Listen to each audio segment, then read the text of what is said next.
So ఇది ఎంట్రీలో మన ticket ID card చూసి మనల్ని central industrial security force CISF వాళ్ళు లోపలికి పంపిస్తారు. అది ఫస్ట్ స్టెప్. ఆ తర్వాత మనం ఏ ఫ్లైట్ అయితే చూజ్ చేస్తున్నామో ఆ ఫ్లైట్ కాడికి వెళ్ళిపోయి, సో ఇది మాది ఇండిగో, సో ఇండిగో కాడికి వెళ్ళిపోయి మన బ్యాగ్ అక్కడ అప్పచెప్తే అది కార్గోలో వేస్తారు. మళ్ళీ మనం ఎక్కడ దిగుతామో అక్కడ డైరెక్ట్ తీసుకోవచ్చు.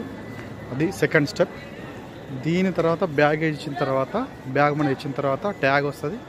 ఆ ట్యాగ్ వేసి లోపల పంపిస్తారు. మనకు బోర్డింగ్ పాస్ ఇస్తారు. ఆ బోర్డింగ్ పాస్ తర్వాత ఏ గేట్ వెళ్ళాలనేది ఇక్కడ చెప్పేస్తారు. సో దాన్ని బట్టి సెకండ్